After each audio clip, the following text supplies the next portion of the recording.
Okay. What is going on? LBHT crew B. What is going on? Whole lot of nothing, man. Like Carolina is not doing anything. They signed the long snapper, brought him back. That's great. I was going to get on you because we talked during the week to discuss what we're going to talk about in the show. I'm like, what's going on with the Panthers? You're like, nothing. And I get on you. I'm like, look, you gotta give your fan base what they're looking for. They need Panthers content. But they're not doing anything. And I'm not like upset about it. Like, this is that dead period. That's why we're gonna do the off-season stuff for the off-season plan for them. But like, I was like, listen, man, there's Panthers content creators out there. They put out shows every week. Let's see what they're talking about. Talking about the draft. Yeah. Dan Morgan, he's like, I'm chilling. I'm like, I got like 2 weeks before I gotta go back to work. Hey, quiet off season ain't always a bad thing. That means you've done pretty much what you need to do. I'm not upset about it. It's just something to talk about. Yeah. But look, it is Wednesday. Right. Yeah, Luke. Yeah, we could talk about that, to be honest. It is Wednesday. Happy Wednesday. Hope your week is going well, but if not, hopefully it gets better starting right now. We are streaming live on YouTube, Twitch, and Facebook. So wherever you're watching us, make sure you hit that like button, follow, subscribe, all that good stuff. If you're listening to the audio form of this, we put this out on Thursday at lunchtime. So we hope you're enjoying your lunch break. Make sure you leave a 5-star review because we're trying to grow that side of the podcast. And who is here? Let's start out with one of our favorite people. Tracy is here. What is going on? Tracy says, hey, LBHT crew. Hope everyone is doing well. I'm doing better now that you're here, Tracy. Thanks for coming through. We got Suge in the house. Brodny is always upset, always in a bad mood. I am neither of those things, sir. Yeah, what's going on? Before you move on, we did get a $10 cash app from my guy Noah. It says for LBHT crew. Thank you very much, Noah. Appreciate you.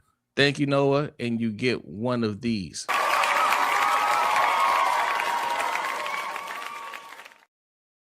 Also, we got a new Patreon member. I was about to mention Warren. Thank you very much for signing up. Appreciate it.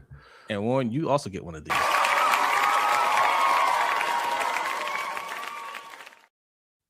Appreciate that. Thank you. And if you want to be awesome like Warren, patreon.com/LBHTShow. We got a good one tonight. All right. We got a good overtime show. All right. That gives you access to the overtime show that happens right after this show. Also access to our Discord channel. So patreon.com/LBHTShow is how you do that. Also channel members, you get the link for the overtime show and the link for the Discord. You might have to scroll down. I posted it in there again last week. Get you access to our Discord channel. All right. Who else is in here? An Unkind Ravens fan says, what's up, y'all? Let's get started. Indeed. Ty Riggs, salute. Appreciate you. Says, this thumbnail picture is interesting. What's interesting about it? What'd you do to the thumbnail? I put our coach, Jesse Minter, on one side. I put John Harbaugh on another side. And then in the middle, it's Lamar Jackson dapping up Hollywood Brown. Mm-hmm. Just put it out there. Okay. Big Red, what's good? Salute. Maybe it's foreshadowing something. Maybe it's not. Sea Iron Addict, salute. Our guy Coach is in the house. What is good? Let's see who else is here. Amp is here. What's going on, Amp? It says, I'm on time. Salute to you. Always on time, Amp. Always on time. Whenever you show up, you're on time. That's when you're supposed to be here. Bazel's in the house. Salute to you. What's up, Bazel? Phantom Cyborg. Salute. Says, what's going on, y'all? What's going on with you? Mr. Black Ice. What's going on? Killer's in the house. Says, hola, Jose. And mucho gusto, Brodny. Nice to meet you, Cam. As always. Yes. Carmelo Moody says, Brodny, Jose, evening. Carmelo, salute to you, man, because he shows up for the morning shows that me and Hendo do, and he's here for the night show. I appreciate that. Thank you for the support. Yes.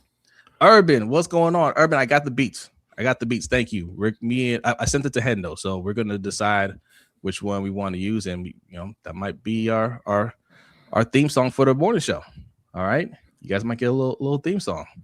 All right, appreciate you, Urban. Who else is here? Rave the Phantom 6 says, "What's good? How is the LBHT crew doing tonight? Doing all right. Appreciate Always doing well, Rave. Yeah. When we get here, at least. So sometimes we're not doing well until we get on here." Corey Carter, salute. JR, salute. Appreciate you coming through. We got a lot of the morning crew in here. Frank G. Life, what's going on? Appreciate you. Deanna, what's going on? Salute. Osmond, salute. Reese is here. What's going on, Reese? Happy Wednesday. Happy Wednesday. Thank you, Urban. Says no problem. I'm a fan of y'all for real. I really appreciate it. We're a fan of you. Yeah, man. and go ahead and drop your link to your album in the chat if it lets you. Yeah. We'll put it in the description afterwards. We'll just remind me. I'll put it in the description. Go check out Urban's new album. Dope. Yes. Kim, what is going on? What's going on, Kim? And happy belated birthday to Kim as well. Happy birthday, Kim. Everybody wish Kim a happy birthday. All right. It's not too late. We celebrating the whole month. Yeah. Speaking of which, turning none of your business years old. Yeah. Speaking of which, next Wednesday is our big brother's birthday. All right. So we're gonna have to wish him. We got to wish Omar a happy birthday next week. All right. He won't see it, but maybe we'll make him watch that one. Ferris, what's going on? Says Urban makes some dope beats and songs, y'all. He does. Facts. Charm City Dawn, what's going on? What's good with you? TC, what's up? What's up? Man, y'all feeling it up in here quick, man. I like that. Noah's here. What's going on, Noah? What's up, Noah? Man, I'm glad to see y'all, man. Man, look, it's the off season, but there's still a lot to talk about. And there's some interesting, I like those fun, interesting, obscure sports stories. Those are always fun, right? Especially when you're not a fan of the sport and you can just enjoy some drama. Yeah. You know what I mean? So we have one. It's going to be quick, but it's funny. And we can laugh at it for a little bit, And we talk about KD's burner. Okay. Just a weirdo. KD's a weirdo, man. Is he a weirdo or is he exactly like every NBA fan? Yeah. He's weird relative to other NBA players. Maybe they're all weirdos, but he's exactly like every NBA fan. They're weird too. Okay. All right. We're going to talk about that. We're going to talk some Ravens. We're going to talk some more NFL stuff. But first, we like to start every show with a Black History fact, and B and Akole have a Black History fact for you.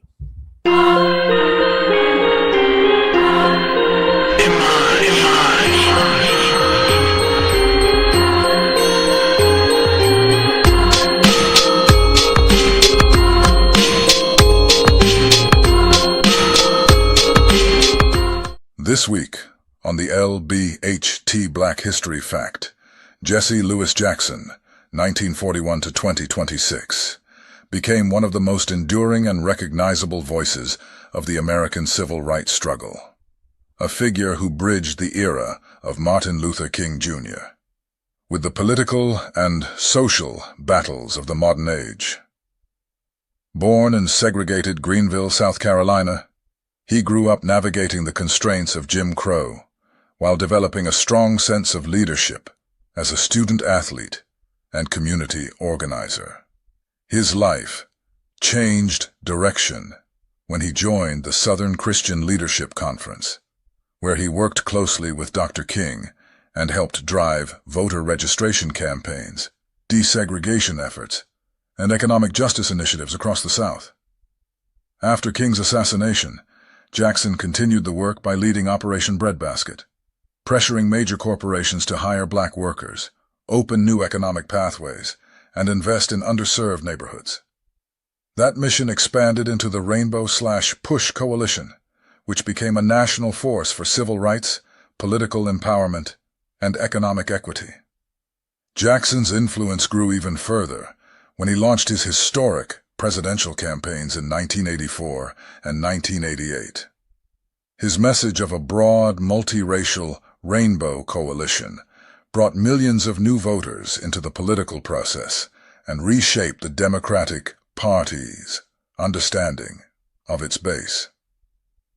He later served as the shadow U.S. Senator for the District of Columbia, championing voting rights and D.C. statehood, while also taking on high-stakes diplomatic missions abroad, negotiating the release of hostages, advocating for peace, and speaking out on global human rights issues.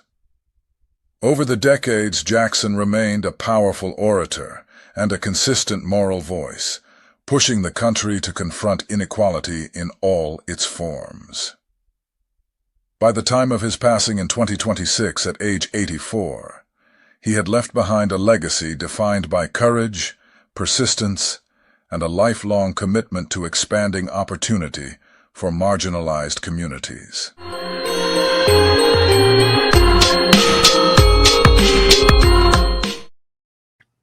Salute to Jesse Jackson. Rest in peace. Okay. What are you gonna say? I was gonna give Okole some props there because I don't know if you noticed, but at the beginning he started off kind of slow. Like he's a little out of it, but then he picked it up in the middle. He started talking real fast, but then he slowed down again. I don't know. We have to have a talk with him. I don't know. Yeah. I was gonna say too, because somebody put in the comments. I'm not sure if you saw it. I can't remember. It was last week or the week before. We were talking about the black sheriff. Mm-hmm. He says that we need to do some more research on that guy, and I'm like, okay, well, if we got something wrong, let us know, because this is a Black History Fact. We don't want to put some misinformation out there. But it was crickets after that, so I don't know if we got something wrong or he wanted us to go more in depth in it. But I'm like, if you just thought we let some things out, I mean, this isn't a Black History Show. We do a Black History Fact for to start our sports show, and that was a lengthier one. That was like 4 minutes or so. So I'm like, I mean, the idea is to kind of, have you go check out the rest of the story on your own. Yeah. But if we ever get anything wrong, please let us know so we can correct it. But you guys love it, and I appreciate that. And Ty Riggs, man, he says, I got my kids watching the Black History Fact with me. That's what's up. Thank you, Ty. That's what's up. Okay. All right. So I'm gonna get right into it. I was going to say this for later in the show, but when I was clipping this video and just watching this interview again, it just got me hot. All right. Your boy, John Harbaugh, did an interview with Glenn Clark. That's what Glenn Clark is, a guy. It's just a small clip. I clipped it down even more, but he talks about, how he was right about pretty much everything. He was right. He was right about Mike McDonald when nobody wanted to give Mike McDonald a chance, and he took a victory lap on that. He's like, I'm right about Jesse Minter, and I'm going to be right about Zach Orr. You'll see, right? And he loves pumping his chest out there. He loves just babbling on when he thinks he's got something right, but not so much on the things that he gets wrong, right? Not so much on the things where it's like, hey, what about this? He likes to gloss over that. So this is a little clip of that. I don't even know why he did this interview. He's supposed to be a Giants now. I don't even know why you're doing these interviews with local Baltimore media after you're in New York now. But Adelia, can you play that clip? I didn't label these. I'm sorry, but yeah, the one with Glenn Clark talking on the mic there.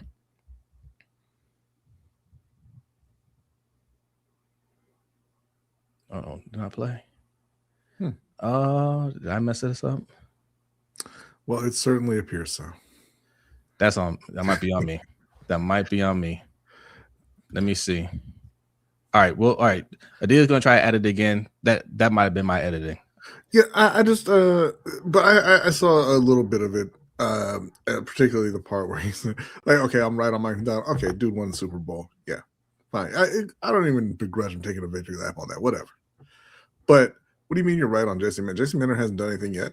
He just got the right. and not to say that he's going to do a bad job as defensive coordinator, sure. But it's a little early on that one. And then Zach Orr, you didn't even hire this man. What do you mean you're right and history will prove you right? No, right. You were wrong. You were dead wrong. That's why you had to go find another job because Zach Orr. Listen, if that defense had played anywhere near the standard that was set by Mike McDonald, the guy you were right about previously, if it was anywhere near that, Baltimore would have won that division going away, and they would have been in the playoffs, and you'd still be the head coach of the Baltimore Ravens, most likely. Yeah. But the guy you got it right on, Zach Orr, showed up and put together a terrible defense, and it got both of you up out of there. I can just share it straight from X. That's where I got it from. Now we ain't gotta try to load it up again. Let me pull it up here. I'll just share it here. I was trying to be a little more professional, but you know. Okay, so let me blow this up and let me know if you can hear it. How similar did you find Jesse and Mike to be, knowing them both as well as you do? Yeah, I thought they were both on the same track, same level, of all the things you're talking about, the emotional intelligence and just being good guys, smart guys, tough guys, demanding, hold people accountable, etc. All the great things that great coaches do. I saw in both those two guys. I remember people wanted to run Mike out. People didn't even want me to hire Mike when I first did it. People in Baltimore. You might have been on that train. I can't remember. The Dolphins game was a little questionable, Joe. There were some things that we were saying. So you're saying you were wrong, and I appreciate you saying you were wrong at the time because you were proven wrong, and that's okay because that's a moment in time. And I was right, and I was proven right, and I was proven right about Jesse too, and I'll stand by that because I know what a good coach looks like when I see it, and I'll be proven right about Zach Orr too. You'll see. So I'm proud of all those guys, and those guys are great coaches on their own, in their own right, and they deserve the credit for it. But I'm also willing to say, you know what? I'm kind of proud of that. I'm pretty proud of that. I'm proud of those guys, and I'm proud of what they've accomplished. Can I ask you about Zach as you brought him up, right? Because somebody would say, if that's the case, why isn't he your defensive coordinator in New York? Sometimes it's time to change, and Zach and I have had those conversations, and we both felt it'd be best for him, best for him to go get the next opportunity to grow in a different way. So he gets a chance to grow in a different way. And I think it's going to be great for him to get a chance to do that, and it's going to be positive. So there's your answer to your criticism or whatever it might be. Would that have been the case if you had stayed in Baltimore? I don't know. I didn't stay in Baltimore. I love it. Listen, John Harbaugh, for whatever, like he's very polished talking to the media, right? He's very slick. He's always got an answer for you. A lot of times they're lies. And listen, the whole I was right on Zach Orr thing. Like we all say, hey, maybe he is going to be a really good coach. He's too young. He's not ready for it. Like somewhere out there right now, there's a 10-year-old who's going to one day win a Super Bowl as a head coach in the NFL. That doesn't mean you hire him as a head coach today. All right. Zach Orr wasn't ready for that job. He wasn't ready to be a defensive coordinator. So no, you were absolutely wrong. You were 100% wrong. And the fact that you said you don't know what if he would have been your coordinator if you were still the coach in Baltimore shows that you were wrong. You just don't want to admit it. Right. Because if you knew he was destined for greatness, why would you even consider moving on from him? Right. Right. If you knew, hey, next year everything's going to come together and we're going to have one of the most dominant defenses you've ever seen here, why would there be any doubt about that? Yeah. And he wants to grow in a different way by taking essentially a demotion. Right. But I think it is going to be good for him to learn under a much better coach in Mike McDonald than going to work for John Harbaugh again. 100%. And I do think Zach Orr is going to end up being a good defensive coordinator down the road. Mm-hmm. Definitely. But I can't stand this man. I cannot stand this man. He's pumping his chest about these guys because he brought them in. And I mean, like Mike McDonald was with you for 2 years. Mm-hmm. All right. I mean, no. He was there before. Well, yeah, he was 2 years. So he was. I still won't call him a John Harbaugh guy per se. You know, Jim Harbaugh had him for a while too. Mm-hmm. Especially with Jesse Minter. Same thing with Jesse Minter. Jesse Minter has been with both of them for a long time, and Rick Minter has been a mentor. Rick Minter is still mentoring him. So, I mean, whatever. Take your victory lap. It's just sickening to me that this guy who would lie to us, like this is how far he'll go to just prove that he's right about something. He's willing to sabotage his own team. Talking about the Ravens when he was here. He knows the defense isn't where it's supposed to be. He knows Zach Orr ain't ready, and he refused to fire him, demote him, whatever. And he refused to move on from him at the end of the season. Mm-hmm. And now he refuses to admit it, even though he has chosen to not hire Zach Orr. He was so out on Zach Orr. He almost hired Rex Ryan to be a defensive coordinator. If you guys didn't hear about that, he had to get talked out of hiring Rex Ryan by Jesse Minter. Jesse Minter convinced John Harbaugh to hire Denard Wilson as a defensive coordinator with the Giants because they said he was this close. He had very deep conversations with Rex Ryan about getting the defensive coordinator job, and he was seriously considering bringing in Rex Ryan, who hasn't coached in, I don't know, a decade. Yeah, right. So I had said previously that I thought that John's not as terrible a coach as we kind of talked about over the last couple of years. You kind of get to that point, that frustration point, and everything's worse than it actually is, and that he was going to go to New York and do a good job. Not so sure of that now. I think maybe he's going to go to New York and it's going to be a disaster. Yo, B, that's exactly what I said this morning, or is it yesterday morning? I said, hey, you and I have been saying, hey, sometimes a change of scenery is good for both parties. It could work out for both parties. It doesn't have to be one's right, one's wrong. Just it's time to move on. And Harbaugh could go somewhere else and do a good job. But I don't see it, man. I'm sorry. He doesn't seem like he learned anything from the failures in Baltimore, at least outwardly. Right. Maybe he has internally, and he's just too proud to say it. But it doesn't seem like he's learned anything. It seems like he's gonna keep that Harbaugh train rolling. And they don't have Lamar Jackson in New York. And they drafted Jackson Dart, and they like Jackson Dart, so you're not going to get a Lamar Jackson in New York because he's not Lamar Jackson. So he's going to have to prove that he can win with a lesser talented quarterback, and I don't think that's going to go well. Yeah, I don't think so either. The defense should still be good. I think they got a good defensive coordinator. They got talent on that side. The offense has talent too, but how's he going to use it? It has a very little bit of talent. Malik Neighbors tore up his knee. Not even sure when he's going to be healthy exactly. Wan'Dale Robinson's a free agent, so who knows if he even comes back. And Cam's how I feel about Cam Scatterbo. Cam Scatterbo, he's a good time. Not a long time. I was gonna say good time, not a good player, but yeah, also not a long time if he keeps trying to headbutt his way through the NFL. So yeah, I mean they've got a lot of work to do there. Yeah. Let's read a couple of these comments. Corey says John never takes accountability, always plays the blame game. Not me, it was him or them. They all hogwashed.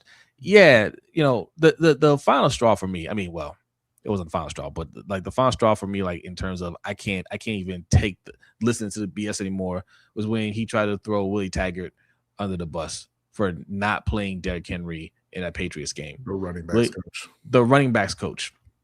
He tried to blame the running backs coach for not putting Derrick Henry in the game, and it's just like, is this your team or not? And I don't like Willie Taggart. I don't like what he did in college. I'm not a fan of his. And damn you for putting me in a position to defend Willie Taggart. Right? Man, we already got 130 people in here. That's what I'm talking about. Hit that like button. If you're new in here, hit that subscribe button. All right. Let's read some more comments here. Praveen says, was Joe Flacco a lesser talented QB than Lamar Jackson? I mean, what are we talking about here? But this is also a long time ago. And if you think he's the same coach today that he was, what was it, 13, 14 years ago now? I mean, okay. First of all, I refuse to answer that question. We are not pitting Joe Flacco and Lamar Jackson against each other. Two elite quarterbacks, okay? Two elite quarterbacks. There's no Joe Flacco slander on this channel, okay? We're not doing that, all right?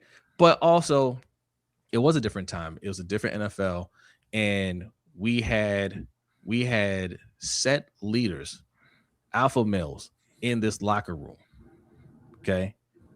That team was not John Harbaugh's team.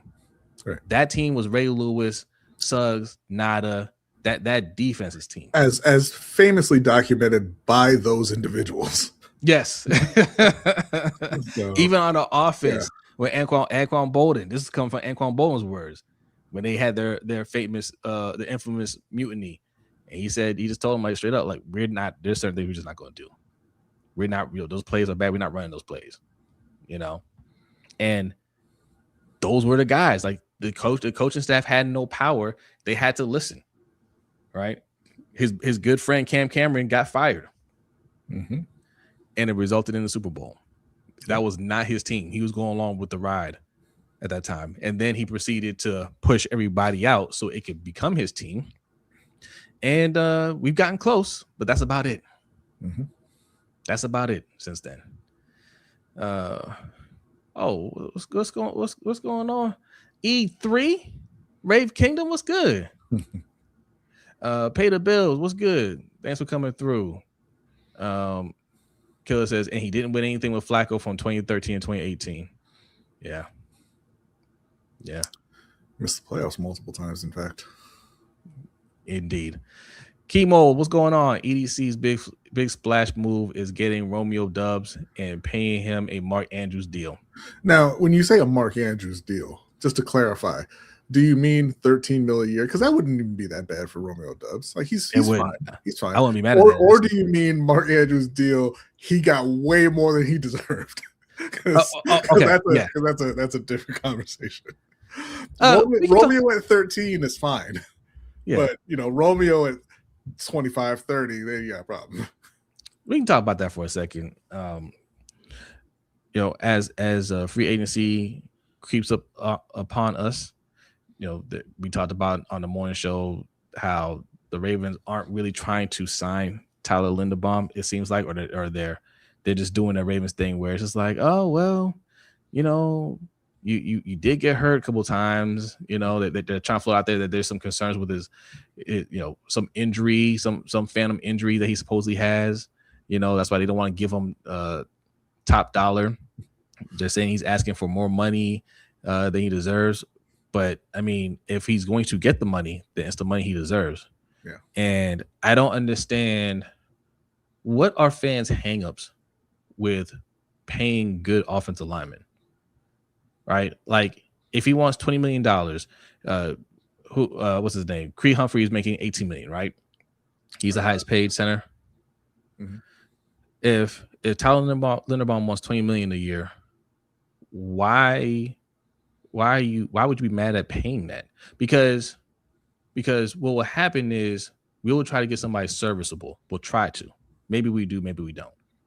If we don't, then we'll be fumbling around trying to find the right center at some point. And then eventually, when all these prices go up, we'll still pay $20 million for a center, and he won't be as good as Tyler Linderbaum. I'm all for it, honestly, because unlike you, and let me back up a second and shout out to Hendo, who reminded me of this when we were talking earlier. But unlike you, I remember the last time that they replaced 3 starters on the O-line in one offseason. It was just a couple of years ago where they replaced John Simpson, Kevin Zeitler, and Morgan Moses. Right. And if you care to remember, they replaced them with Andrew Voorhees. Well, I'm sorry. The first year, Patrick McCarry, Daniel Falalele, and Roger Rosengarten. So what's your problem? Well, it was Voorhees, and then Voorhees got hurt. It was initially. But McCarry started most of the season. So there you go. McCarry, Falalele, and Rosengarten. And don't tell me that, that's a 3-run home run right there, right? Isn't it? You know, I don't answer that because I know the answer. I know the answer. Knocked it out of the park. That's why they were also the starters the following season. But I want to say the one thing that scares me about not signing Tyler Linderbaum. And then you'll be missing you'll need replacements at left guard, center, and right guard, right? Mm. And you're not going to be able to do that. Not realistically. You're not going to get 3 good starters in there. So if they let Tyler Linderbaum walk, I kind of think you're gonna have Daniel Falele back. What? No, I think they. They might. I listen that or Voorhees, one of them. That just blew my mind. I had to take a sip out of this nice sipper's mug. Okay, I'm not sure if you guys noticed this. Okay, you like that? Look. That's Coach's new. You're not even looking, B. Stop looking at the comment. Look at the I'm looking at Coach's comment. He said it's a 3-1 home run in a Little League park. That's right. Hey, I got this today. Nice, appreciate you, Coach. Is this for your Patreon or is this on the store? You know what? Go to the Coach's Patreon. Patreon.com/sip2tally. All right. If you don't get a mug from there, then you go to the site and buy it from there. But still go to his Patreon. All right. Yes. And thank you for the mug. Really appreciate it. Really messed up that we only got one of them. That's all right, Coach. Hey, April was okay. I okay. You can get it from the store. And you can post a link. You're a mod, so you should be able to post a link. I just opened this up there because anytime I get mail, anytime Dad gets mail, people gotta know what it is, right? So I'm opening it up and April's eyeballing it. She's like, that's nice. And she reading it and everything. And I was like, that ain't yours. I washed it, put some water in it. I brought it right downstairs. It's going to stay down here. Yeah. This is going to be the one and only time you see that mug on this show. Yeah. I lost the chalice that he gave me. Somebody took it. Mm-hmm. I'm pretty sure they broke it. Probably. Yeah. Or just took it and forgot, and it's lost in a room. It's lost in the room. Yeah. See, that's why our parents used to just flip over all of our stuff all the time. Like like we see in those movies when the prison guards come and flip the beds over and everything. Yeah. Our parents, that's what our parents used to do. What's this? It's a pencil. Are you lucky? Head of Tupac, what's going on? EDC is still showing he's cheap. Why can't every other team get all these pieces on their team? Like the Eagles and Rams still have cap, but the Ravens, it's a problem. I'll say this. First of all, I'm not going to defend EDC at all. He deserves all of the smoke that you guys are giving him. He's earned this. Okay. Mm-hmm. But I will say, with the new coaching staff, and I listened to them. Their press conference today. I feel good about them. Okay, like we all projected. Now, yes, I'm a fan and everything.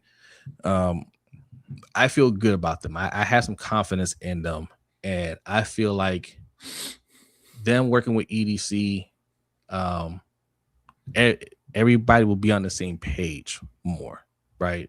And I feel like EDC will do a better job bringing in the right people. I'm not saying he's going to do everything right, but I feel like he'll do a better job. And this coaching staff will do a better job developing what we have and putting players in the right position to make plays and whatnot.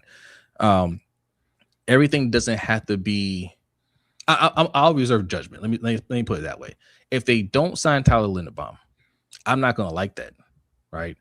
But I'll wait to see what all they do. If they go out there and get 2 good guards and they go out there and sign somebody like Connor McGovern or, get somebody he's not Linderbaum, but he's good, or solid. And the O-line as a whole plays 10 times better, I can let that slide. You know what I mean? Yeah. If they go out there and get, upgrade their wide receiver core, not just with Hollywood, right? I put Hollywood in the thumbnail. I know Lamar kind of put out there like, hey, wouldn't mind seeing you back here. Yeah, that's cool. Who else are you bringing with you? Yeah, because it hasn't really worked out for Hollywood anywhere else. No, it hasn't. And he's fine, but it's got to be, That's and also we got Hollywood type of thing, right? Not, hey, we're good now. We got Hollywood. Let me ask y'all, because I asked this on the morning show. How y'all feel about Tyreek Hill?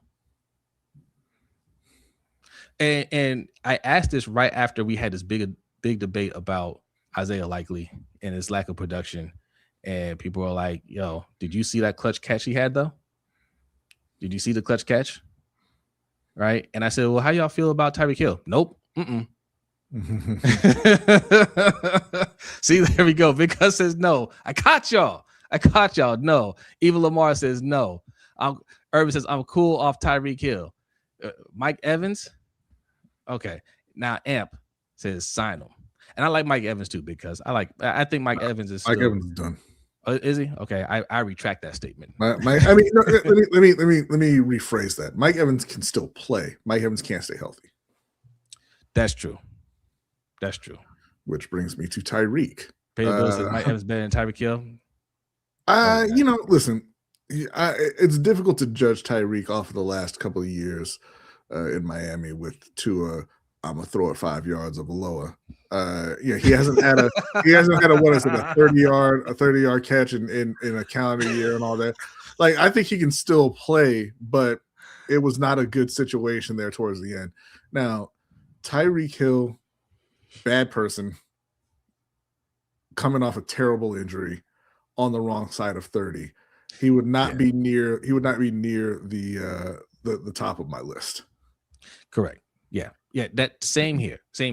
For like, it's bad timing. I'm still intrigued by it, right? Because I don't think he's completely washed. But like I said, he's gotten into some trouble off the field. He got that bad injury, and he's older, right? And it's just like, if it weren't us, if this wasn't our MO, I would say, yeah, go for it. But we always do this, right? We always go for that type of player. That's the only reason why I'm just like, man, I don't know, Now, but the problem is that when you don't sign him, he's just going to go right back to Kansas City, and he's going to turn back into Tyreek, and Pat Mahomes is going to turn back into Pat Mahomes, and then you got a real problem. That's what I'm afraid of too. And look, man, who do you want to get, right? Mm-hmm. Who do you want to get? Kimo says trade for Pickens. I mean, if we can't trade for Pickens, if the Cowboys are going to franchise him, they're going to sign him. Yeah. I don't think for a second that they will be open to trading him. Evil Lamar. Hey, I feel you, Evil Lamar. I want Jettas. And don't get me wrong. Do not get me wrong. Okay. You guys know how I feel about this, right? Aim high. Start with trying to get Justin Jefferson. Start with trying to get AJ Brown. I'll tell you, the guy I would really go after. I mean, obviously, either one of those guys, if you can get them and they're available, go for it, right? But I would also be putting a lot of pressure on Detroit for Amon-Ra St. Brown. I was just about to say Amon-Ra St. Brown. Yeah. Amon-Ra St. Brown. I don't even think you have to put a lot of pressure on them. They have a lot of talent over there. Mm-hmm. They don't want to pay everybody, and they just had a major letdown this year. So they're looking at their roster and saying, all right, we might have to do a soft reset here. Mm-hmm. Before we have to really blow this up, let's trade off a talented person here or there so we can kind of keep the rest of these guys together. Amon-Ra St. Brown might be available if you ask. They're like, how can we shake this up? Amon-Ra Montgomery, get out. The super freak athletes, you guys could stay. David Montgomery, it's time to go. Time to stop siphoning carries away from Jahmyr Gibbs. Amon-Ra, it's been real, but it's time to leave. Wow, 160 people in here, man. That's what I'm talking about. 160 people during the off season. That's what I like to see, man. I appreciate y'all. Hit that like button. If you're new in here, go ahead and hit that subscribe button. Ferris wants to know, what about Malik Neighbors? Yes. Yep. Nope. No Sykes. No Sykes. Sorry. No take backs. You gotta put that in the same message, dog. And I'll have you know, Ferris, John Harbaugh is not the person you want to be joking around with. Yeah. I mean, he should know that. He went through that with Odell Beckham. Once Dave Gettleman got to town, and Malik Neighbors is just assuming that the hit has been cleared. Oh yeah. But I mean, yes. But Malik Neighbors, he's vocal, right? He wants the ball in his hands. And John Harbaugh does not like that. Okay. He does not like that. I'm just curious how long that's going to last before he says, you're out of here.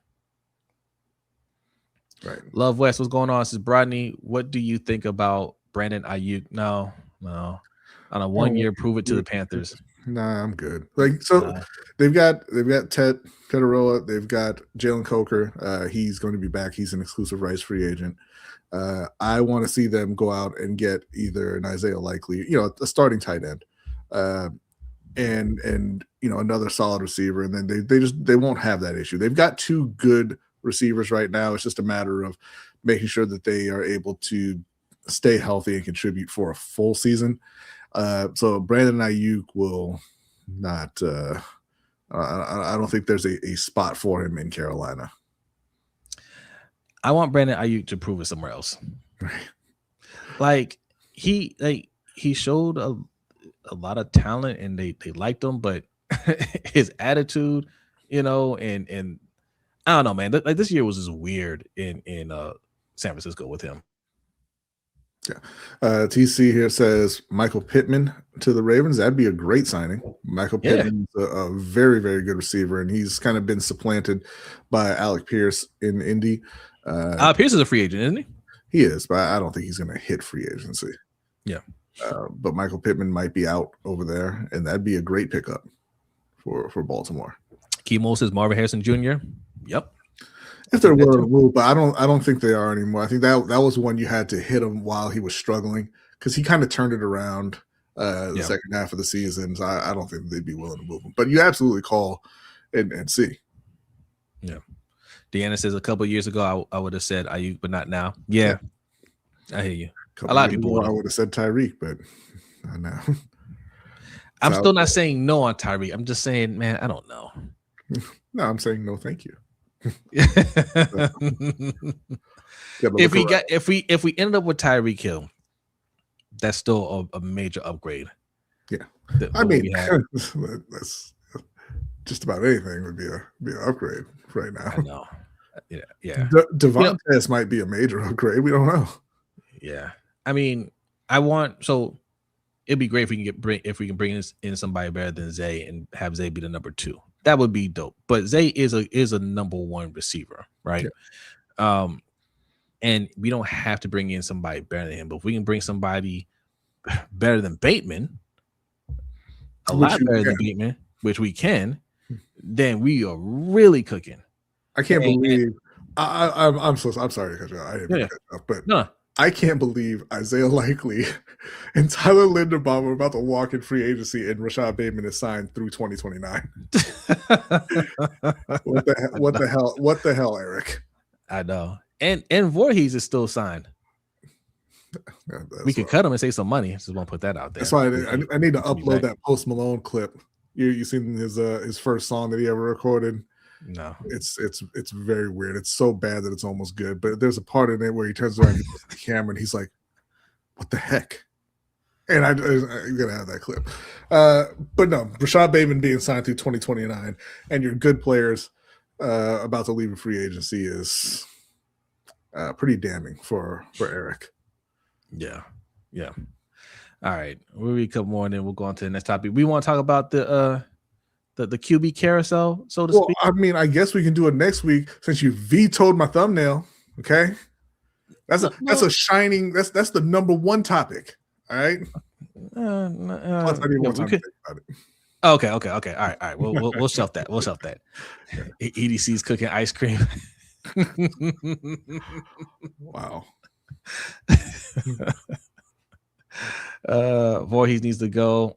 Same with Falele. Yeah, I don't see them bringing back Falele. I don't see them bringing back Falele. Voorhees, they might keep him. I don't see them keeping Voorhees either, because they can save money by cutting him, and he's so bad, right? They're gonna want to bring in their guys. Yeah, was he on that scouting trip to Australia when they met Daniel? That's what you need to find out. Yeah.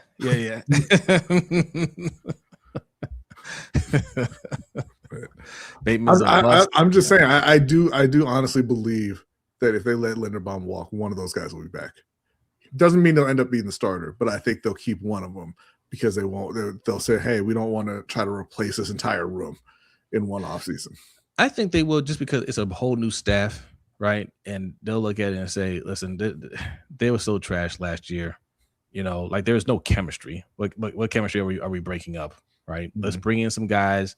In fact, I can see we didn't even talk about, are there any free agent linemen from Atlanta? There might be a couple of guys where I don't know, but Wyatt Teller just said goodbye to Cleveland, so yes.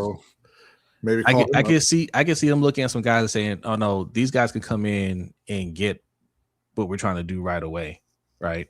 We don't have to teach them as much initially." And I think that's the route they're going to go. Really, I think they're going to look for more veteran interior linemen to come in that pretty much understand their concepts, or even with the Bears, anybody that they feel like they can bring in, that can pick up what they're doing quickly, they'll be on the team. That's not to say that they won't still try to develop guys, but I think they'll definitely bring in some guys that will help them hit the ground running. Yeah. Overall, the path for the offseason is very simple. Re-sign Lamar, get Tyler, fix the O-line, and get a good wide receiver. I hope Jettas, or at the very least in the draft, but I want the 14th pick to be an O-lineman player.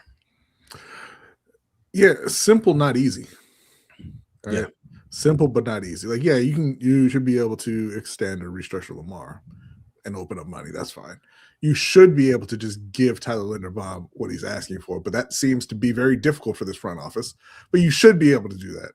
But fixing the O-line beyond that is going to be hard. Good O-linemen don't typically walk in free agency, and when they do, they have very big markets. So it's going to be difficult to get both of those spots filled. Now, if they have a lot of faith in Emory Jones, okay, but they're going to have to compete to get that other spot filled, and then they also need a reliable backup at tackle, because Ronnie Stanley is not getting younger or better, and you're still not 100% sure what you've got in Rosengarten. Yeah. Now, we brought up QBs and the QB carousel. Now people have questions, B. Okay, Frank wants to know what's going on with Tua and Tyler. He says they both need to retire. I mean, Tua, I understand. Why do you need to retire? Why do you think Kyler needs to retire? let me tell you something, man. If they're going to keep paying me millions of dollars, especially if I get to the point where I'm not even starting anymore. Yeah. Right? Like, I'm not expected to actually go out there and play, but you still want me on the team? Sign me up. Yeah. I think we all would have told Tua to retire after he had those concussions. It was very scary. But he seems to have come back, and he seems to be all right. If he wants to keep playing, I mean, it's on him. Yeah. Find somebody who will let you. Somebody will pick him up. Somebody will pick him up. I don't know that he's going to be a starter next year. So, one, I think it was Josh Norris maybe was throwing out there that Tennessee's a team that should pick him up because they have a ton of cap room. They're sitting at like right under $100 million in cap room, so they can absorb his salary and make Miami give you a draft pick to take him. And then you have Tua as a backup to Cam Ward. Now, Tua's not great, but he's not the worst quarterback in the league. Like, everything kind of fell apart in Miami, right? Yeah. The offense just deteriorated. Then they lost Tyreek, and it got even worse. Tua as a backup to Cam Ward would be a very desirable situation if I'm Tennessee, especially if I get a draft pick to bring him in. Yeah, I agree. Shelly Shell, what's going on? Thanks for coming through. Let's see. Tua wants a trade. Miami wants a trade. Yeah. Tua might as well, but Miami said deal. Yeah. All right, y'all. We'll get into court of public opinion in a second here, but listen, 160 people in here. I appreciate y'all. Hit that like button. If you're new in here, hit that subscribe button. Also, patreon.com/LBHT Show. We mentioned that at the beginning of the show. That pin link that you see in the chat box will take you there. All right. For as little as $5 a month, you get access to our Discord channel and the Overtime Show, which will happen right after this show. And we're going to be talking a little bit of NBA here. The NBA is in a weird place right now. A lot of teams. No, he crashed his custom Hummer into somebody in Charlotte a little while ago. Oh, and then apparently left the scene. Like, it's on video. You see it, like he crashes into somebody in an intersection, and then he kind of drives out of frame. But the people there said that he then got out and then got into a Lamborghini and got out. So I don't know. Like, that's kind of what they're saying. I don't know for sure that he left the scene. It doesn't seem like anybody got hurt. The person in the other car kind of got out and was walking around a bit. They say that LaMelo's fine. So, that's good, obviously. But it looked like he left the scene from what was reported there. Yeah. Yeah, that ain't good. That ain't good. But yes, we'll be talking. We're gonna be talking some NBA, how to fix the draft at the very least, in the Overtime Show. And it's very simple. You get rid of it. You get rid of it. Okay. Now I know we've said this before about the NFL, and I know people the first time they heard that, they're like, "You can't get rid of the draft." You can't get rid of the draft. We'll discuss that too. We'll discuss NBA and NFL getting rid of the draft and why it'd be better for both leagues. Okay. Patreon.com/LBHT Show. That's how you can be a part of that conversation. Right. All right. Court of public opinion time. Sure. Because we got a lot of questions too that we got to get to. I forgot. All right. We're going to circle back to some more Raven stuff here in a second, but let's have some fun. All right, B. There is some curling controversy. What was that all about? Well, first off, if you don't know what curling is, my bad. We forgive you, because why would you?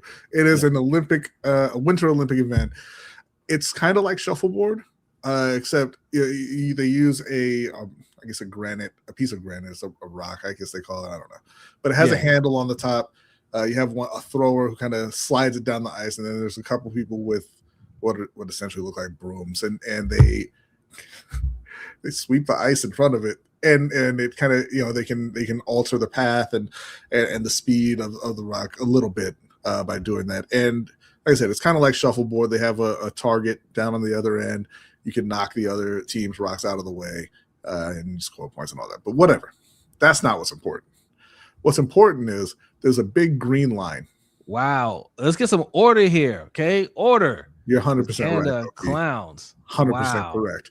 There's a big green line across the ice, and once it gets to, it's like the goal line in football. Like, once you touch that line, okay, in football that's a touchdown. As soon as you touch the plane, once you touch that green line, you gotta let go. You can't touch the rock anymore.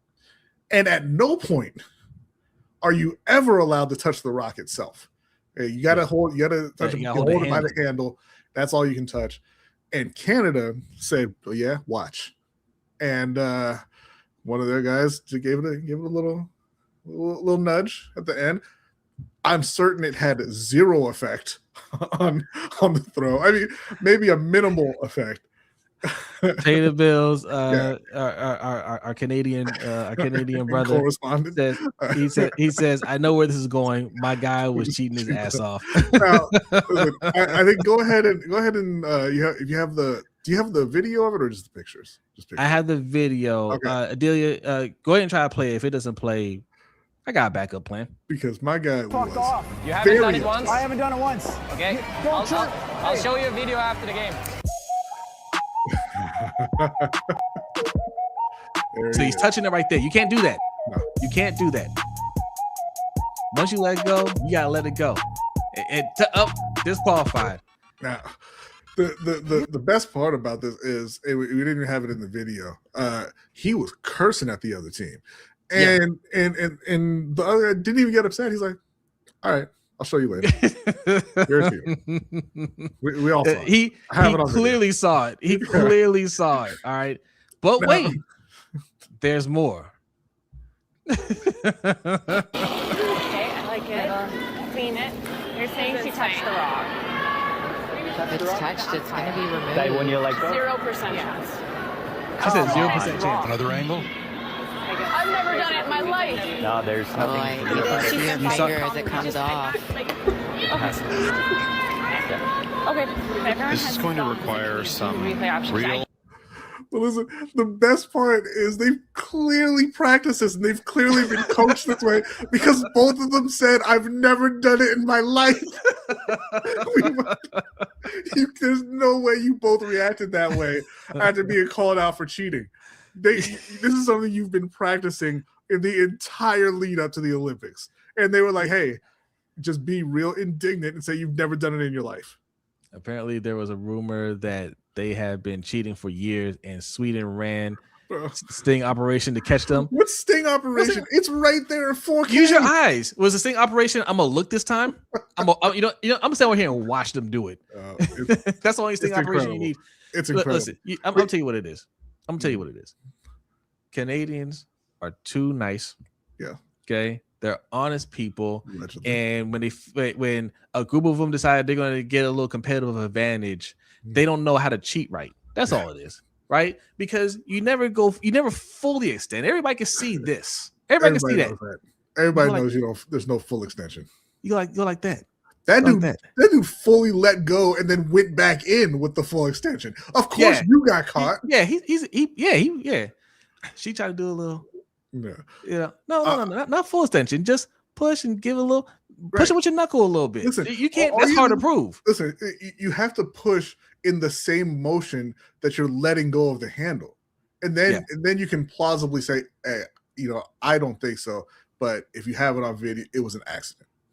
I did not mean to do that. But I'll tell you what the most surprising development here is. Not that Canada are cheaters. We know that. They're terrible people. They bought that reputation. All right. The most surprising development, because after I saw this, I watched one of the matches. Curling is pretty compelling. All right. It really is. It really, really is. And I can't tell you why. But first off, I put it on and I kept watching for the first 5 to 7 minutes because I was like, yo, how are they gliding down the ice like that without moving? It's the brooms. The thrower. No, the thrower I'm talking about. Because they would always cut to it after they started and they're just gliding down the ice. It looks so majestic. But then later on I saw the blocks. They have starting blocks like in track and they kind of push off and they just glide towards the line. And I'm like, that's pretty dope. But then yes, also the I don't know what they're called. I'm gonna call them the sweepers. They're out there. They are working. They are working. And then what I didn't realize until I was watching is that the other team apparently is allowed to come in afterwards and do a little sweeping of their own and try to mess up your shot. I'm like, that's not cool. But it kept me watching. It's great. I gotta do some research on this. How many of you guys how many of y'all know anything really know anything about curling? Do you know where there are any curling leagues that you can join? I'm gonna say Canada. I'm gonna say USA got a team. Where do they practice? At the Olympics. How do you qualify for the Olympics? Is it just let me just sign up and then you go, or is it who do you compete with? In some places, that it is exactly that easy because they don't have winner teams. Because there's a world championship. Where is it? Who competes in it? Yeah, well, not Canada, not well, none of them. Who wants to? What I'm asking is, who wants to join my team? That's what I'm really asking y'all. I'm forming a curling team. I need some sweepers. Don't worry. I'll push it now. I'll give it the little knuckle. I'll be the thrower because I'll tell you one thing I cannot do, and that is run on ice because they're just wearing shoes, and I will fall down every single time. Yes. Every single time. I'll be rolling around all over there. They have great balance and they have to have great awareness because they're moving pretty fast. And they're facing, the rock, and you can't touch anything else. And they're tiptoeing around all the other pieces and everything. Nah, man, I'll be the thrower. Urban wants to know, can we cheat? No, Urban, because it's only cheating when you get caught. We won't get caught, my friend. Dennis A says, agreed. Curling sucks when you watch it. It sucks you in. Puts you in when you watch. Oh, it sucks you in. Yeah. It sucks you in. Yeah, like it's one of those things. You know why? Because we all like shuffleboard. Yeah. Right. We all like playing it, and it's not one of those things that you're like, I can't wait to watch it. But when you're watching it, you want to see how close they can get it. Right. Right. And it's also one of those things that you feel like you could do reasonably well, even though you can't. We did get a super chat here from Pay the Bills. Thank you very much. This Canadian correspondent here. That Alaskan blood is more Canadian than it is American. It's okay, B. You learned to curl in high school gym class up here. First of all, how dare you? No, it is not. Okay. And learning to curl in gym class is the most disgusting thing I've ever heard. Like, where do you practice? We just be going out behind the school because everything is frozen in Canada. Everything's ice. Good Lord. Adelia says Minnesota is a big curling place. Okay. Of course it is. Of course it is. They had Olympic trials for the curling. So I had to travel to Minnesota. Nobody's traveling to Minnesota. I'm gonna call up my friend Andy. Disgusting. Okay. I'm gonna go train. I'm gonna train on this farm. I'm gonna call him up like, hey, I need some brooms. I need a block of ice. He can be like, done, Jose. Accusing me of being Canadian has really turned me off of this whole thing. Like, let's just move on. Omar Tillman, salute. What's going on? Appreciate you coming through. The USA Curling Association is located in Minnesota, FYI. Thank you. Okay. 2 people know. All right. So second Googled. So second question, nobody's answered. Who's joining my curling team? I'm forming one. In fact, I might have to form a league because it doesn't sound like there's enough. It doesn't sound like there's enough competition out there. That's why we haven't been winning gold medals, right? That's right. We need some more athletes out there. Who wants to join my curling team? Okay. Ty says nerd.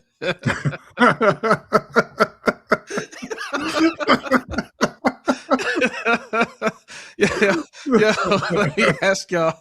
If I call myself an Olympic gold medalist and you're like, what sport? And I said curling, I was a sweeper.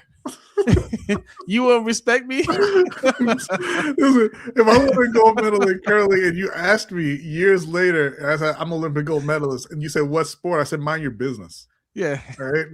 Look it up. Yeah. Because you're not going to.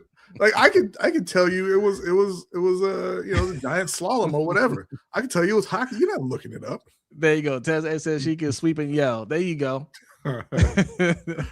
Tess says, I got you, Jose. I'm gonna sweep and mess up the other team. That's what I'm talking about. Yes. All right, it's coming together. Well, I watched them and they sweep and they bend it. They turn the rock at the end. That's incredible. Yeah, it's amazing. I'm a big janitor. That's disrespectful. Oh, come on, Key. Will there be free beer for the team members? That would make it more.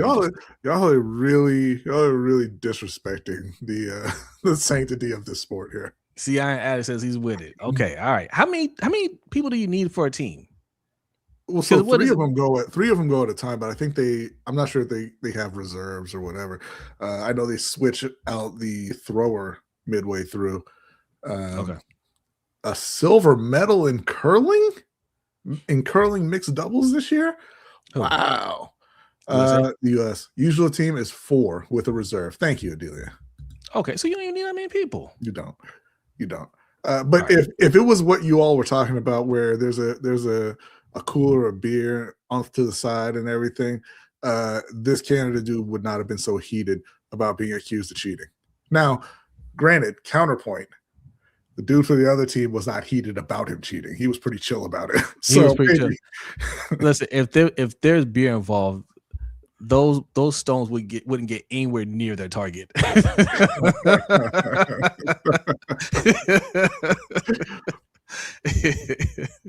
Wow. It wouldn't get anywhere near. They be going all over the place. Imagine doing curling and placing last. Do you mention the Olympics? Yes. Don't mention curling. You always, if you're listen, being an Olympian is one of the greatest titles you can have. You don't say. So how many teams are competing? You finished last. You're like, no, I finished. We finished 8th. Right.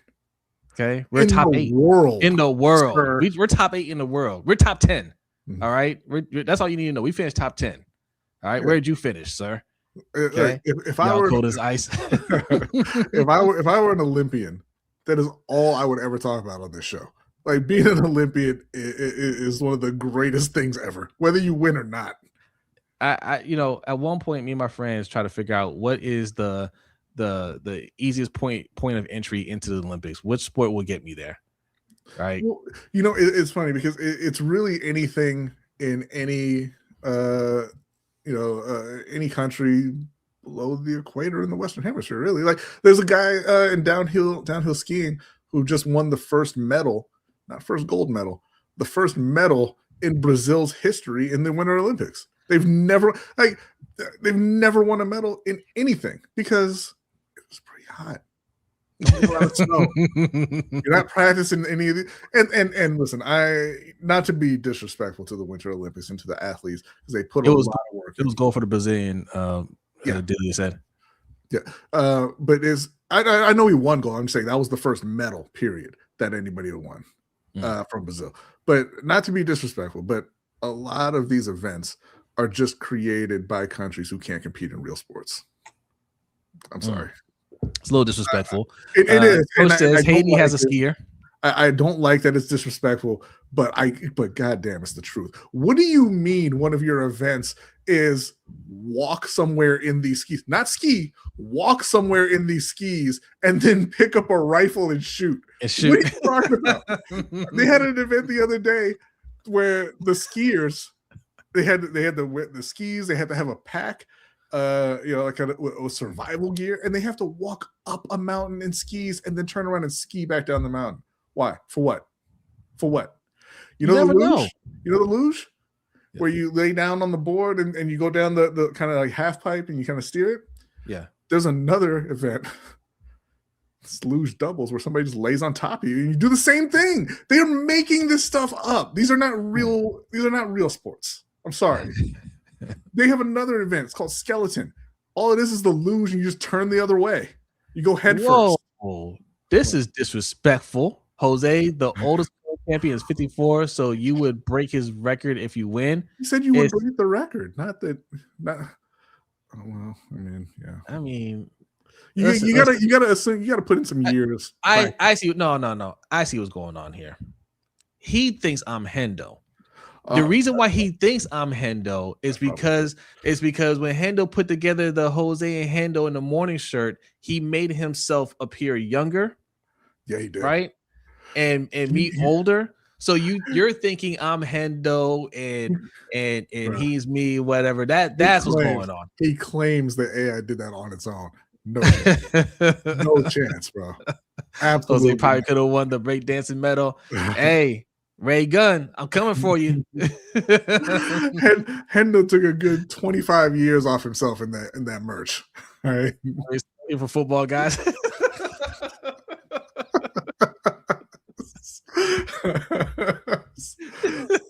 We having too much fun. Well, let me ask you something, Ty. Have you ever heard of ice football? Because I watched a clip of that the other day. I wish we'd have clipped that. We should have clipped that. We did not come prepared.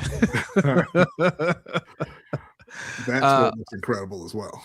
Okay, another quick fun story. That was hilarious. You guys have heard by now that Kevin Durant, also known as KD, also known as Get Higher 155, also known as Suck My Dickerson, also known as one of many of his burner accounts is added again. Kevin Durant likes to troll on Twitter. Mm-hmm. It's weird, but he does it. He doesn't deny it, and it's whatever, right? People are just kind of like, okay, that's just what KD does. But he went on a series of troll rants, and he's throwing his current teammates under a bus.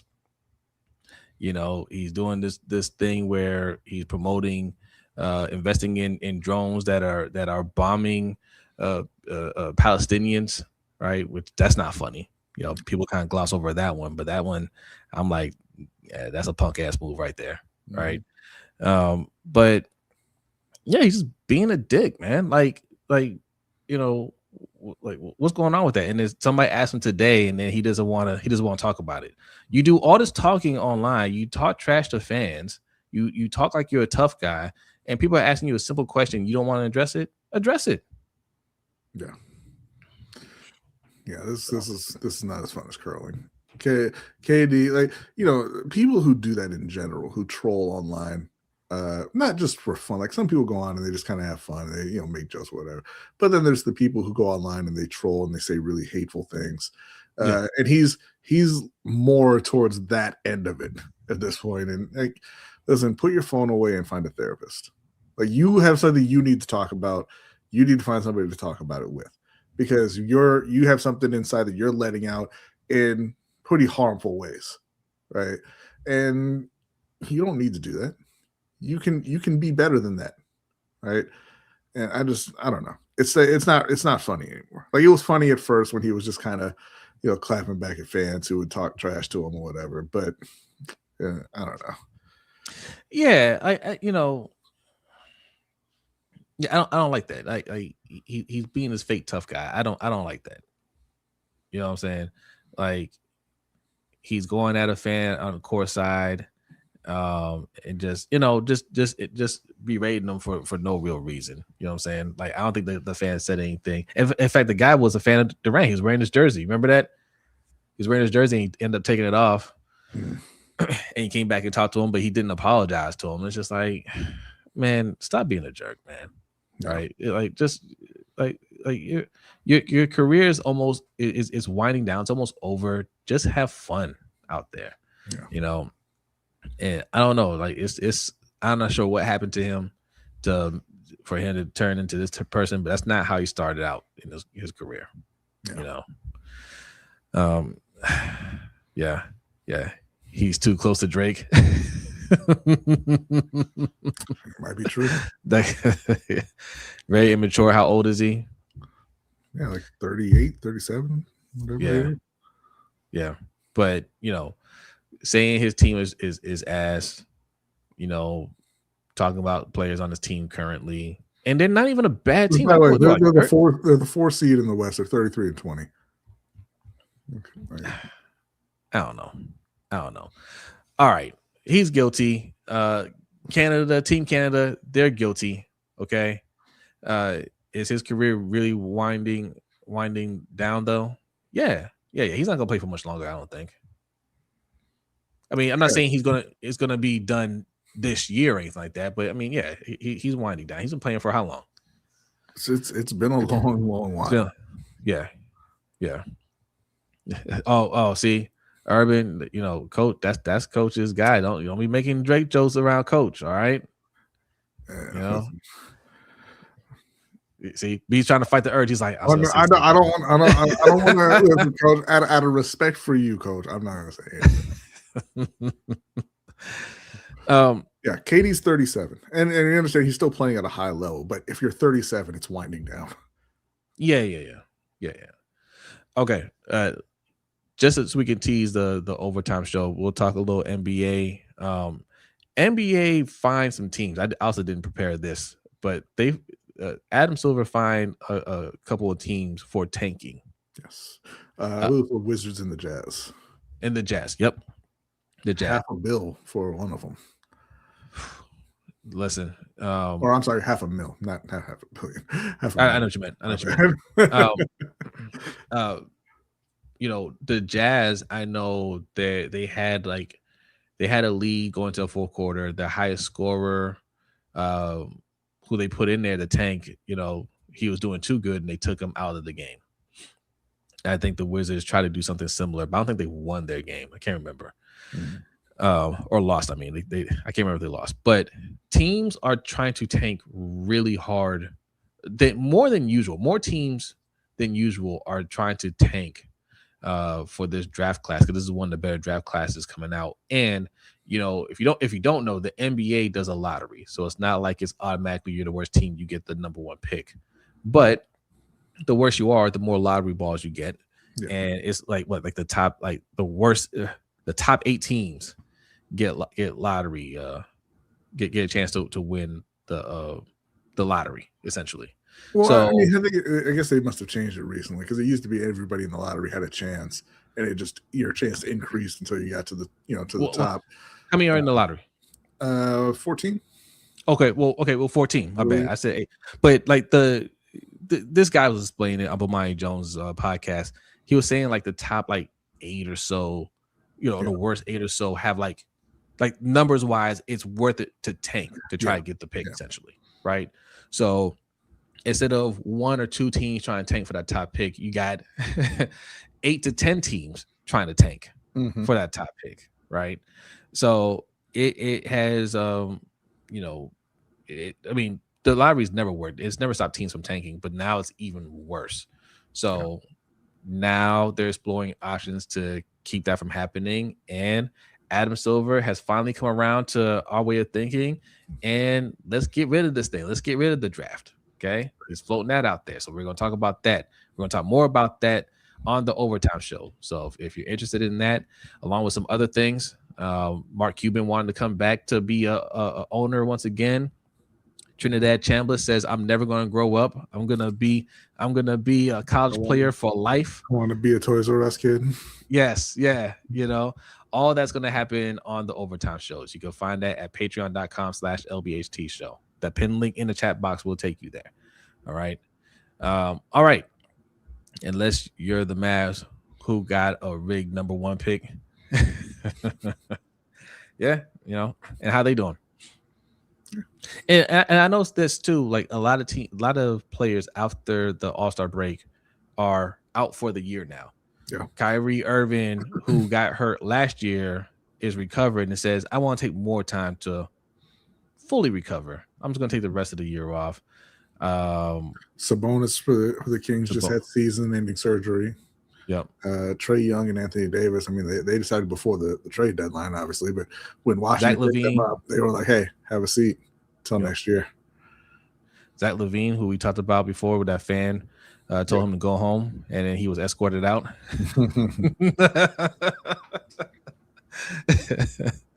So we have a lot to talk about, but right now let's get into some submitted questions, because we have a few of them. Yeah, and then we'll get to the Overtime Show. All right. So first up, looks like from Game 2 Easy. Thank you very much. He says, "How much of the coaching staffs around the league would you say? I guess would you say know what they're doing?" I'm only asking. Rewatching divisional versus Buffalo when Harbs went for 2 instead of 1 in the third quarter. And we just see it this past season with Sean not taking the points versus the Pats. These decisions be too data-driven and not using common sense. P.S. My dirty birds will sleep them pants. That's never going to happen, game. Listen, Bryce Young owns you. Just deal with it. I'll say this. I would never like the phrase "take the points," because you are not guaranteed that you're getting those points. Famously, the Baltimore Ravens, played to take the points. Their kicker had not missed a field goal from under 50 yards all season, and he missed. Right? You don't know that you're getting the points when you take the points. Denver, in their game against the Patriots, they got into, they went for it early on, didn't get it. And then they got into field goal range a couple times after that and missed both field goals, right? You're not guaranteed those points. I'm not going to say that you should go against the data either, but there are times when you have to know the feel of the game that you're in, right? And how your team is playing, how the other team is playing, how things are kind of how it's moving, and make that decision. But as far as like how many coaching staffs really kind of know what they're doing, I mean, let's say there's 32 teams in the NFL, 10 to 14, maybe. I don't know. Yeah, I'm about to say half, right? Yeah, around. And I was just curious. I googled it. On average, how many NFL coaches get fired each year? Their AI, Google's AI, came back and said on average roughly 6 to 8 NFL head coaches are fired or replaced each year, representing about 1/5 to 1/4 of the league's coaching fraternity turning over. Over the past 5 seasons, the NFL has averaged 7 head coach firings per year, with at least 5 coaches fired every season since 2015. Yeah. Now, those are the ones that have gotten fired. Like, enough's enough. But that doesn't count the ones that are on the hot seat and are about to get fired, right? Yeah. Yeah, I say about half because, and we've been saying this for a while. In pro sports, the only ones that have to truly be pro level are the players, right? In the NFL, I would say about half of your coaching staffs, right, and in front office, GMs, VPs, scouts, all the personnel, and then your coaching staff, head coach, assistant coaches, position coaches. I say about half of them actually belong on that level, but they are there because of nepotism, because of who they know. Yeah. Right. And some of them grow into the positions and become really good at what they do. Some don't, but they hang around. They get fired. They go somewhere else. They get fired there. They'll go somewhere else. Yeah. But yes, there's a lot of people in the league that are bad at their jobs. And this is kind of what I was getting at here. Famous guy says, I work in data and my job is to take the data and make educated decisions around the data. When you blindly use statistics, that's when you become too predictable, right? Because these statistics are for everyone, right? That's the numbers that are generated from the entire league, or say the entire league, blah blah blah. And that's all I'm saying. Right? You have to take that into consideration, but also you got to be in the moment, right? Like the Seahawks against the Patriots in the Super Bowl on the goal line. The data said they did the right thing because Marshawn Lynch was not a great goal line running back. He wasn't particularly good. Yeah. But in the moment, you probably give it to beast mode, right? Yeah. You give it to the dude who ran through 10 Saints defenders on one play to win a game and advance to the next round. In that moment, in that scenario, in that situation, you look at Marshawn Lynch and you say, yo, go get me a yard. Ty raises out of here. Hey, appreciate you hanging out, Ty. Man, you've been rocking with us since early this morning, man. I appreciate you.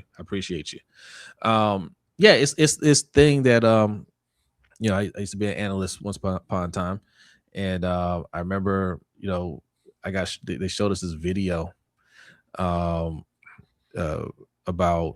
this plane that crashed into a mountain, right? And they recovered the black box, and they're listening to them like they saw something on the radar. They weren't quite sure what it was, and like they're all looking at this radar, but what none of them were doing were looking out the window. Yeah, didn't look up. Yeah, and sometimes you gotta look up. You gotta look. You gotta look at what's going on in the game, and not just look at your stat sheet and says, "Oh, well, the data says go for it here." Listen, man. Football, like you can get away with that more in basketball, right? Football is a very physical sport, and what data doesn't account for is a physicality. Yeah. Right. It doesn't account for that.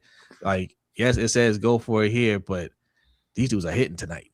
Right. And it's fine if it says go for it on 4th down when you've got Saquon Barkley in the Eagles O-line and you're playing the Cowboys run defense, right? But if you're the Patriots and your O-line's been getting their ass kicked all playoffs and you're going up against Seattle, maybe don't.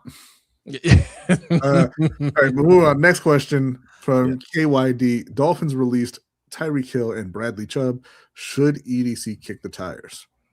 Yeah. Answer is always yes. You always kick the tires. I think Bradley Chubb can still play. Tyreek is a guy that you just got to check in throughout the offseason and see how that rehab's going. If you strike out everywhere else, you kind of keep tabs on him. But you absolutely want to check in with both of them. And if nothing else, just see what kind of offers they're getting, what it would take to bring either one of them in, even if you don't ultimately do it. Right? Yeah. I agree. Next up from Bucko Beezy. What are your opinions on the Ravens trading Trenton Simpson, Rashad Bateman, and a 2027 6th-round pick to the Broncos for Cortland Sutton and a 2027 4th-round pick? Adelia, you want to chime in on that one? you want some Ravens trash for one of your top receivers? Okay, she says no, thank you. Why do we do this? Why do we think we can just get rid of all of our garbage and get somebody of value for somebody else? Like, why would they take that? Listen, you flood the zone. All right, I'm going to throw 8 names at you. Chances are you like one of them. All right, whether they're any good at all or not. You know, maybe you had a draft crush on Rashad Bateman. You know, those things don't go away. You know, hey, forget. Listen, to answer your question, Buckle Beezy, I would love it. I would love it. They took it. I don't see a scenario where they would take that. All right, Urban Closer. What are 3 moves the Ravens should make ASAP to put them in a championship caliber position? Not like the media with all that first rounder DB room BS that went horribly wrong, horrendous, if I might add. For me, it's re-sign Linderbaum. Go find 2 guards, and you are a contender. Yeah. I mean, it really is just taking care of your O-line. And if that gets worked out, even if they don't do anything else, they are contending. Like, there are some things that can really send them over the top. But yeah, I mean, those look, I would take it even further. If they re-sign Linderbaum and they only get somebody like Wyatt Teller, they don't you know, they say, hey, the other spot, you know, with Emory Jones and whoever, you know, so whoever we draft or whatever, they're gonna battle that spot out. Wyatt Teller's gonna be on the right side, or vice versa, because I think Emory Jones can play both guard spots. And then they go and make a splash move, like go and get a wide receiver or even a running back. I talked about getting Kenneth Walker in free agency, or Breece Hall from the Jets. They're both free agents. You get somebody like that to come in and spell Derrick Henry. That's a huge boost as well. Yeah. I think that, and the main thing to address the questions that will come up about defense, I think you've already made a big defensive upgrade with Jesse Minter being the coach and Anthony Weaver being the defensive coordinator, as opposed to Harbaugh and Zach Orr running the show. So they've got talent there. I think that the defense will take a big step forward. And if they get the O-line working and you protect Lamar Jackson and you open up holes for Derrick Henry, you're contending. Yeah. Let's see. Up next, KYD. Do I have to repeat the rules? One question. All right. KYD. Also, how many coaches that won a national title at college level reproduced that success at the NFL level? Who are some recent examples? Winning a championship? Pete Carroll, Jimmy Johnson, Barry Switzer. No recent examples, really. Yeah. I mean, I guess Pete is somewhat recent. He's still coaching, but that's it. I can't think of anybody recently who came from the college ranks and had a lot of success in the NFL. Yeah, I'm not a fan of first-time NFL coaches coming from college. At the very least, not sign them to these huge deals and then you're giving them all this control. I think it has to be one of those things where it's like, all right, we like you, we like your potential, but we're going to help you put together your staff. Right? You're not just going to bring all your buddies from college that also don't have any NFL experience. Yeah. But to your point as well, Pete Carroll was a coach in the NFL before he went to college and won the championship. Yes, he was. Also, so Jimmy Johnson, Barry Switzer. So yeah. This one from Kelvin. Do you think free agency will determine how the Ravens will approach the draft this year, depending on if EDC drops his obsession with defensive backs? It had better. It should. You should be using free agency to set yourself up for the draft. I don't know what Eric's going to do. Hendo and I were talking about this earlier, and he had a good question. Because a lot of people, best player available, and a lot of people have Caleb Downs, the safety out of Ohio State, as the best prospect in this draft. And we're like, if by some miracle he's available at 14, do you draft him? I mean, you took Kyle Hamilton because he was the best player available, right? You said you took Malachi Starks because he was the best player available. if he drops to 14, are you still on that BPA train, or are you saying we don't need him? I think some people are, though. I know some people are, and that's why they're not GMs. No, Carnell Tate, Makai Lemon, what's the other one's name? Jordan Tyson. That yes. Maya Love. Listen. It doesn't have to be complicated. Now, granted, obviously, like this question has pending what you do in free agency. Just draft Vega out of Penn State, plug him in at guard, and protect your quarterback. Yeah.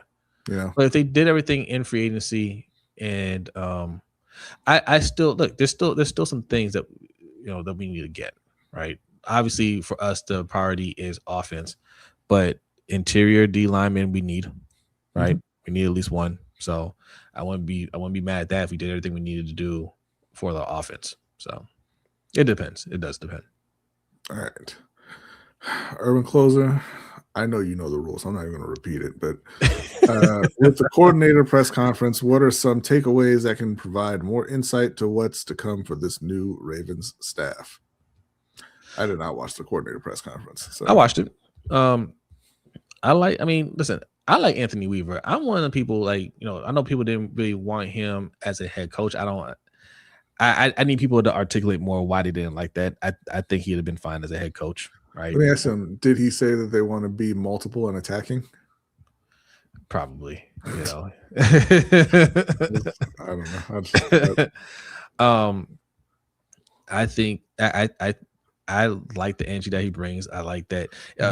Mentor has said that, he brought him in because, yes, even though Mentor's going to be calling the plays, like Anthony Weaver's got to do the game planning. He's not going to be able to, as a head coach, be able to spend as much time. Yeah. And him and Anthony Weaver as defensive coaches do a lot of similar things. So they're already on the same page as things. And that was the overall theme I got with this whole coaching staff is how in unison that they all seem to be. And you didn't get that with Harbaugh's staffs, right?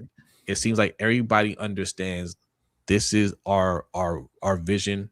We're going to help each other get there. We want the players to take ownership of it and to understand what's going on. You know what I'm saying? Like that's what I got from it. It feels more like a partnership with each other and with the players than before. Yeah. So I think they've done a really good job putting together the staff. Obviously, we'll see if that's still the case when they start playing games. But I imagine it will be. Yeah. Last up, we have a question from Suge that I'm not going to read because Suge is Suge. So moving on. Now, he says, now that we are getting the dream fight that everyone wanted of Rousey versus Carano, because no one wanted that, give us your dream boxing or MMA fight. We're getting the dream boxing match, right? Mayweather and Tyson. Yeah, there you go. Yeah. Boxing. Thanks, Devin Garrison, for subscribing. Appreciate that. Thank you.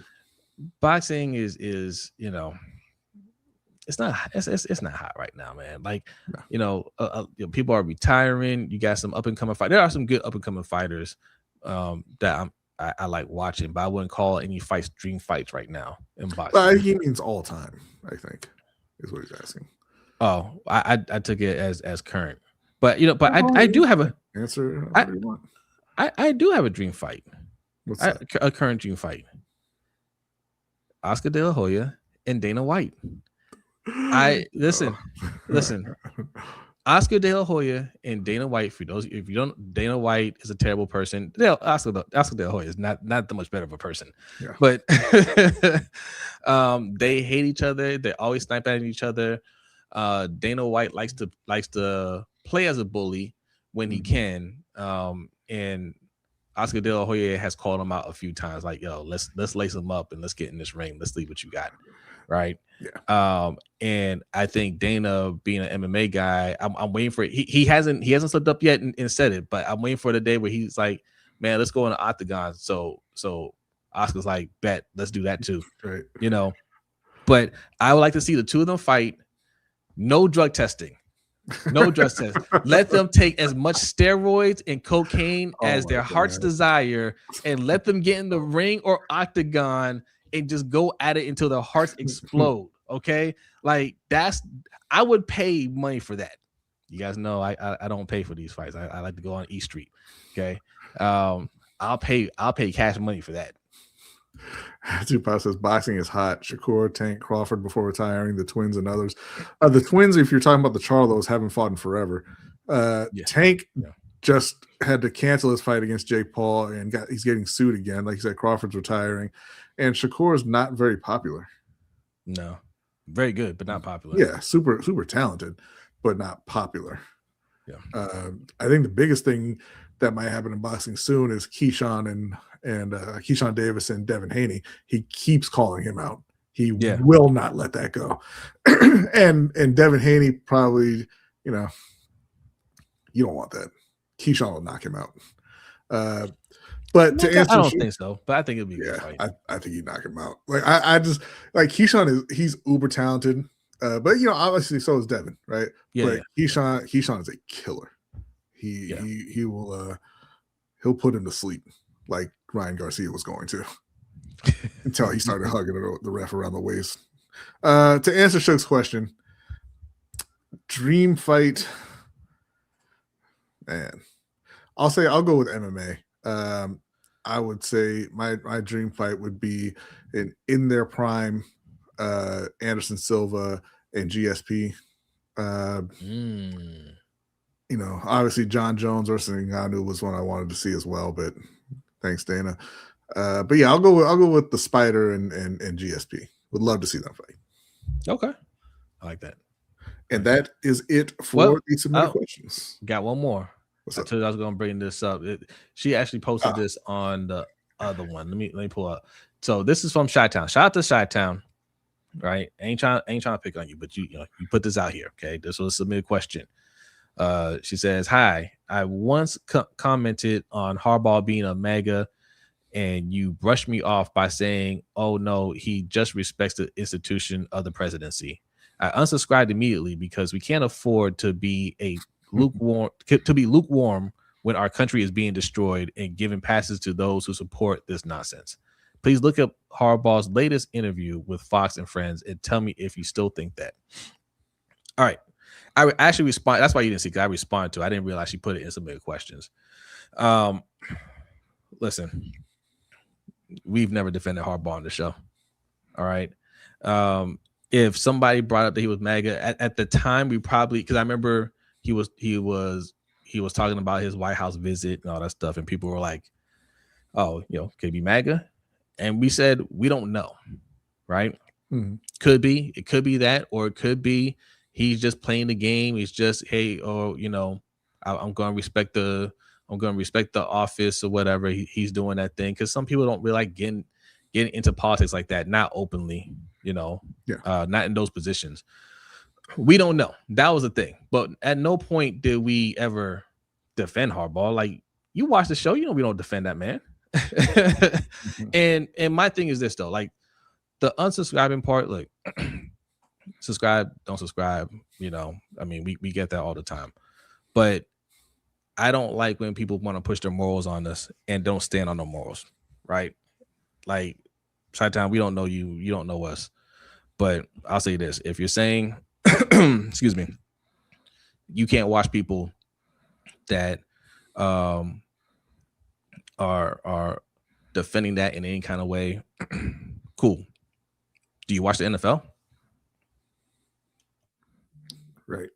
Like, I don't know how many of you guys remember when we did the story on race norming, but excuse me, the NFL's official stance was black people aren't as smart as white people. That was the official stance until they backtracked it a couple years ago. Mm-hmm. Excuse me. Are you still gonna watch NFL?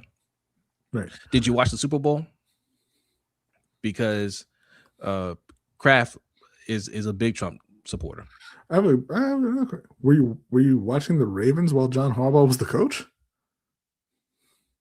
Good point. I mean, because if you brought up that he was MAGA, you didn't think our response was sufficient enough, so you unsubscribed to us. But Harbaugh was still there. Did you watch the games?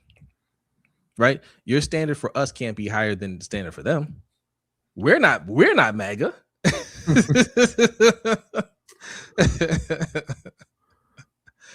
See, I see you guys. You guys be nice to our friend Bobby. We didn't even say anything about him when they brought him up. That's why Bobby defended John and not trying to say he should have been fired because they're both MAGA. You're probably right there, Attitude Pop. That's a very accurate statement. That's a very accurate statement. I can't believe they started calling this man Bobby Smollett. Oh, is that because of the Fells Point thing? I'm assuming so. Yeah. No. We're not going to get on Chi-Town. We're not gonna get on Chi-Town. Right? Like I just respond to her. And she's been supporting us. I appreciate that. But look, we talk politics on here, from time to time. And we take that stuff seriously. So no, you'll never see us giving cover for somebody, but we speculate, right? And if we're not sure, we're gonna say we're not sure, right? And if it's one of those things where it's like, hey, nobody can even say something nice about them, or I'm shutting that down. That hey, I'm not going to question you on that, but I'm just saying if you coming at us, you know what I'm saying, I'm gonna be looking at you like, okay, well, what are you doing? I said he came up with Bobby Smollett. Well, thank you. Thank you. It brought a little bit of joy into my life. Right? MAGA on MAGA crime.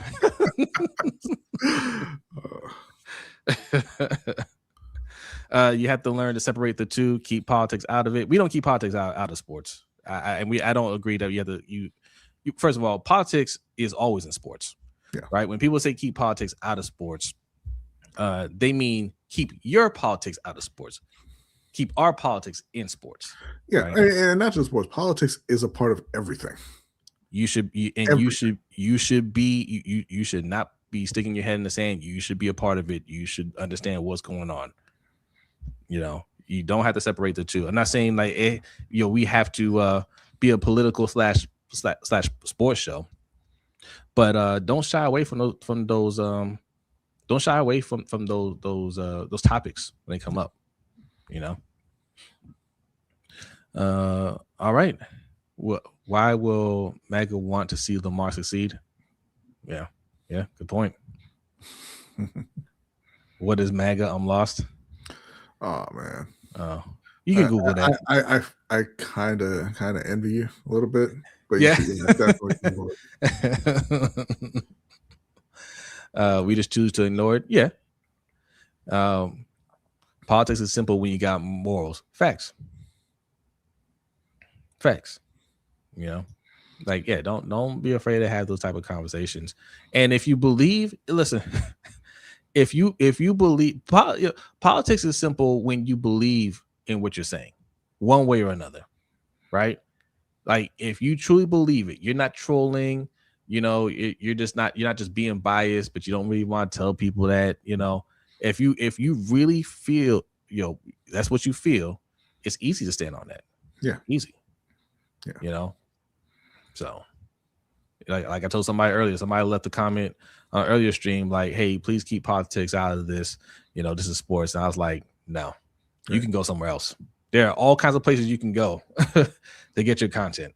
But when we discuss things like this, that's really what you feel. Don't ever celebrate, Jackie Robinson Day in baseball. Don't celebrate any of the civil rights advances from the past, and then come in the present and say, well, let's not talk politics though.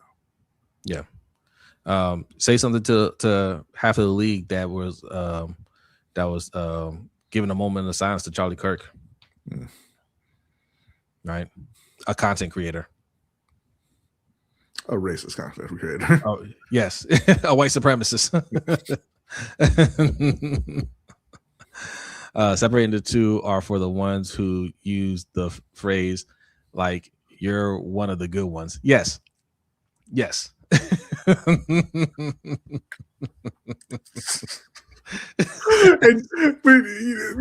sorry because it's not funny, but it's like because that's always like they think it's a compliment.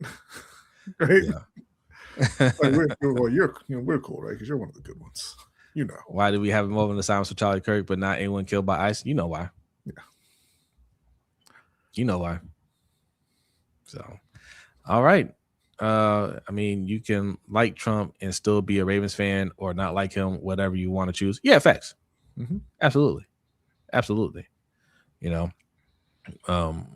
but you know, like if you put your politics out there, people have a right to react to that, right?